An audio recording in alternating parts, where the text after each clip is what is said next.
Hey everyone, it's Michael with Long Way Travels, and I just did a thing. I actually applied for the Chase Inc. Business Unlimited while over 5 Chase 24. Question is, was I approved or denied?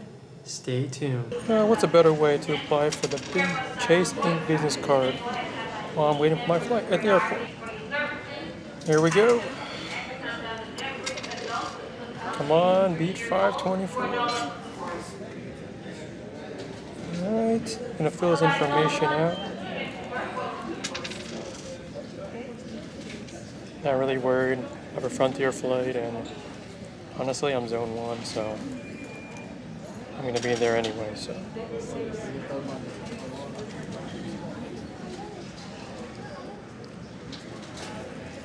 Fill out all the necessary information, all that address, yada yada yada, and let's see if I get approved. Here it is. I'm waiting.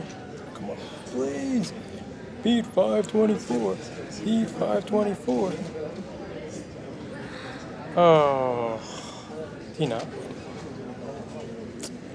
Guess we're going to Recon. So that was a video of me applying for the Chase Inc. Business Unlimited. As you can see, I got denied. The question is, let's ask these following segments in my video. Why did I apply for the Chase Inc. Business Unlimited while I was over 524? Why was I denied? Did I attempt hookah or reconsideration? And lastly, my thoughts on the whole process and going forward.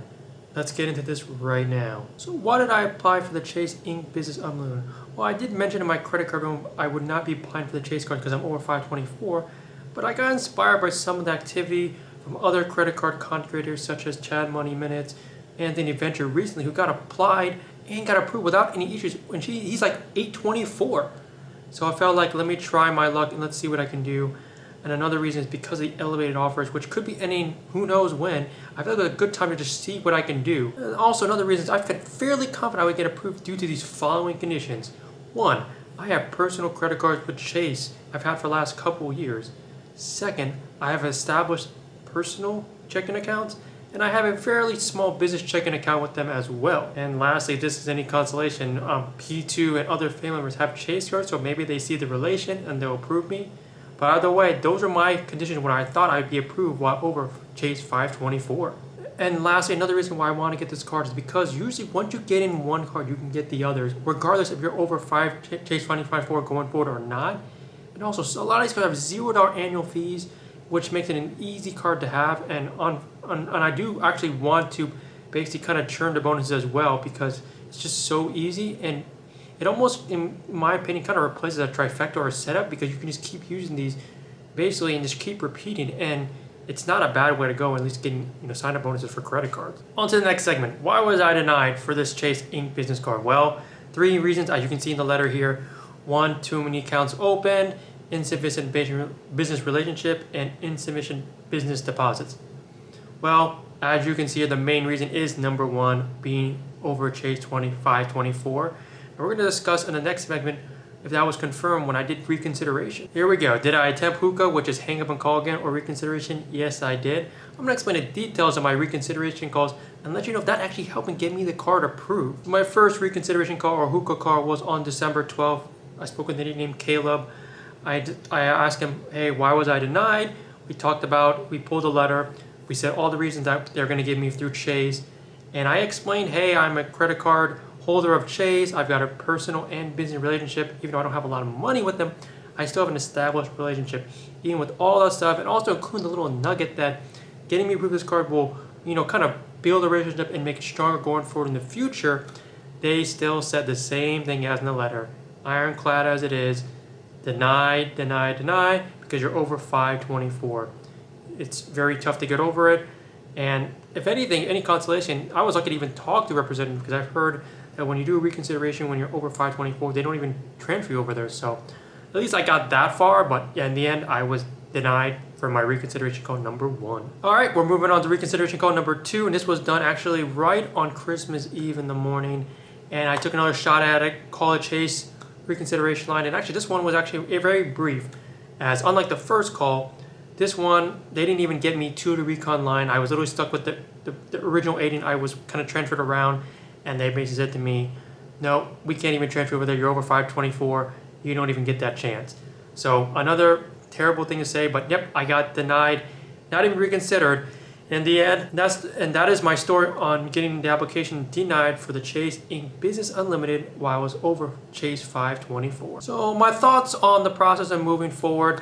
Like I said, I noticed a lot of content creators in the past got it approved, and I thought that I was one of the exceptions as well, but I did want to notate some data points that I have seen that can kind of guarantee you the approval going forward if you're over Chase 524. And one thing is mentioned, if you get a mailer, from Chase, basically in the mailbox, that's one golden ticket basically of getting approved for the Chase business cards, even if you're over the 524 rule. Second, I've seen in a lot of data points too, if you've been approved a Chase Inc. business card and then you're over 524, you can still get approved for those Chase Inc. business cards because of your established relationship and past history.